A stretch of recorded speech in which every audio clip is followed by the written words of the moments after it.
Hello guys, welcome to my channel. I hope you are liking my videos. Okay? और जो मैंने आपको previously पढ़ाया है आपको सब कुछ समझ आ गया है. Thank you so much. अब हम नया टॉपिक स्टार्ट करते हैं. Okay, let us see what is involve when water is mixed with an acid और a base. Okay, first of all ये फिगर देखिए. ठीक है, आपको फिगर दिख रहा होगा.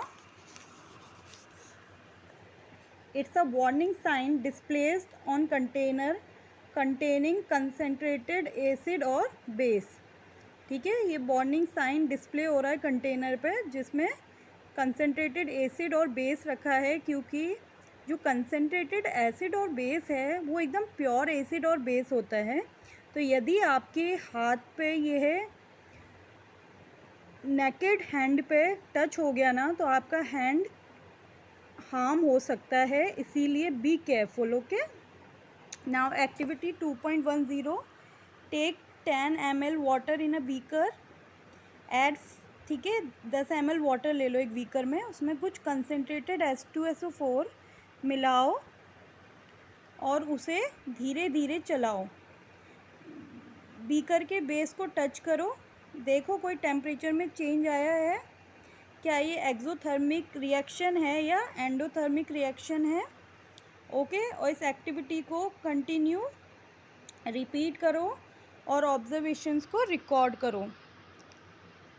यह प्रोसेस जब एक एसिड और बेस को रिएक्ट कराया जाता है वाटर से, ठीक है, जब भी एक एसिड और बेस में वाटर को ऐड किया जाता है तो ये काफ़ी एक्सोथर्मिक होता है. एक्सोथर्मिक मतलब बहुत ज़्यादा उसमें से हीट निकलती है, इसीलिए जब आप उसमें वाटर ऐड कर रहे हैं बहुत धीरे धीरे स्टीयरिंग करके लगातार चलाते रहिए और धीरे धीरे उसमें वाटर को ऐड कीजिए.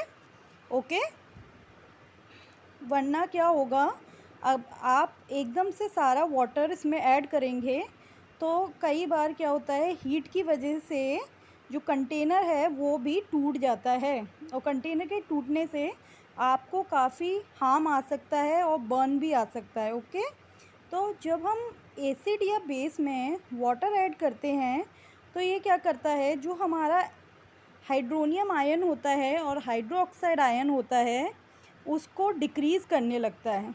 उसको डिक्रीज़ करने से हमें ये पता चलता है कि जो अब हमारे पास सल्यूशन है that is dilute. Now you got the point that what is the difference between concentrated and dilute. Okay, अब हम देखेंगे हमें कैसे पता चलता है यह एसिड और बेस कितना स्ट्रॉन्ग है. ये हमें पता चलता है पीएच वैल्यू से. ओके, जितना ज़्यादा हाइड्रोजन आयन कंसंट्रेशन होगा उतना ही पीएच वैल्यू कम होगा. तो एक स्केल होता है पीएच का, ठीक है. इन दिस पी मीन पोटेंश that is used in German language. Okay, and H mean it's whether it's a hydrogen ion or whether it's a hydroxide ion. Okay, आपको ये सब पता होना चाहिए क्योंकि कई बार even in the competitive exam आपसे क्वेश्चन डायरेक्ट इनमें से पूछ लिया जाता है. तो ये छोटे छोटे बेसिक पॉइंट हैं, वो आपको सब कुछ पता होने चाहिए. जब भी आपका हाइड्रोनियम आयन कंसंट्रेशन ज़्यादा होगा आपकी पीएच वैल्यू कम होगी. जितनी आपकी पीएच वैल्यू कम होगी इससे ये पता चलता है कि उतना ही आपका जो सल्यूशन है वो एसिडिक है. और जितनी आपकी पीएच वैल्यू ज़्यादा होगी इससे ये पता चलता है कि उसका हाइड्रोक्साइड आयन कंसंट्रेशन उतना ही ज़्यादा है और यह एक एल्कली है. ओके, तो जो मोस्टली हमारा जो स्केल होता है पीएच का दैट इज़ 0 to, देख रहे होंगे आप, 0 to 7, 7 to 14. ओके, तो जैसे जैसे आप 7 से 0 पे जाते हैं हाइड्रोजन आयन कंसंट्रेशन बढ़ता है, एसिडिक नेचर बढ़ता है. अगर मैं आपसे कहूँ that A product have pH of 2 and another product have pH of 8, then which will be the acidic. the first one will be acidic because the pH of first one is lower than 7. Okay, it's mean it's an increase in hydrogen ion concentration. और जैसे 7 से 14 तक बढ़ता जाएगा इसका मतलब decrease हो रहा है H पॉजिटिव आयन कंसनट्रेशन में, तो बेसिक नेचर उसका इंक्रीज़ हो रहा है. Okay okay class, here is a table.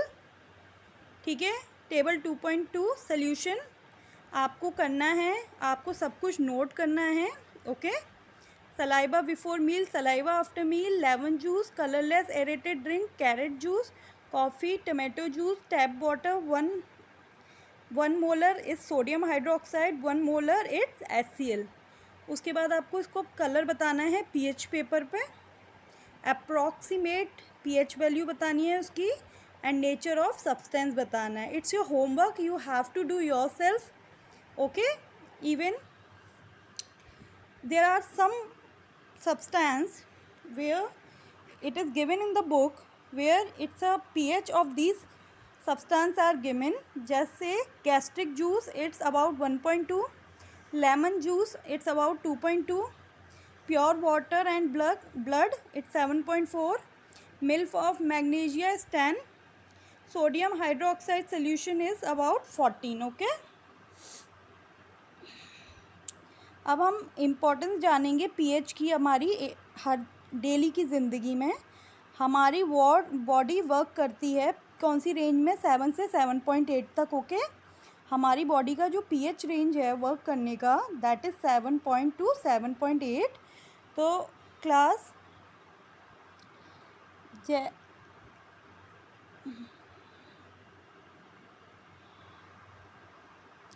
तो जो लिविंग ऑर्गेनिज्म होते हैं ये कुछ ही नैरो रेंज होती है, उसके अंदर ये लोग सरवाइव कर सकते हैं.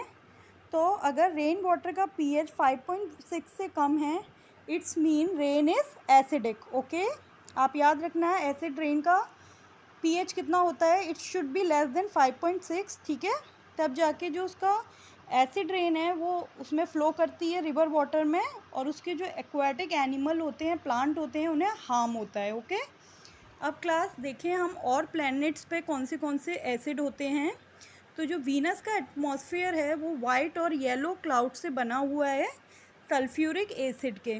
ओके, तो आपके जो सॉइल पीछे बैकयार्ड में जो सॉइल दे रखा है उसका आपको पीएच चेक करना है, या आपको खुद चेक करना है कि आपका जो प्लांट ग्रो कर रहा है कौन से सॉइल में, इट्स अ बेसिक और it's a acidic soil. Okay, आपको इन सब चीज़ों की नॉलेज होनी चाहिए. तो क्लास हम अपने डाइजेस्टिव सिस्टम का पीएच देखते हैं.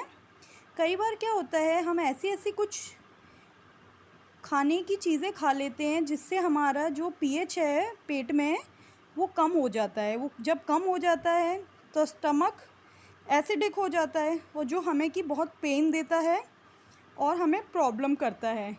तो इस इतने ओवर एसिड को न्यूट्रलाइज करने के लिए हम एक दवा खाते हैं that is magnesium hydroxide, milk of magnesia. ये क्या होता है, एक माइल्ड बेस होता है.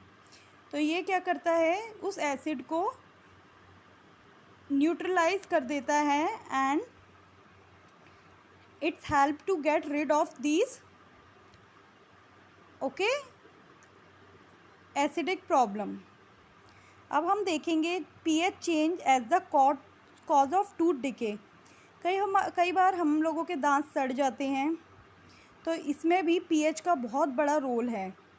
हमारा टूथ का ख़राब होना जब शुरू होता है जब हमारा माउथ का पीएच 5.5 से कम होने लगता है. तो जो हमारा टूथ इनेमल होता है वो कैल्शियम हाइड्रोक्सी पेप्टाइड का बना होता है. यू शुड नो किस चीज़ का बना होता है. ये क्रिस्टलाइन फॉर्म है कैल्शियम फॉस्फेट का, और ये सबसे हार्डेस्ट सब्सटेंस है अपनी बॉडी में. आपको ये है फैक्ट पता होना चाहिए that which is the hardest substance in our body. It is enamel that is made of calcium hydroxypeptide. It's a crystalline form of calcium phosphate.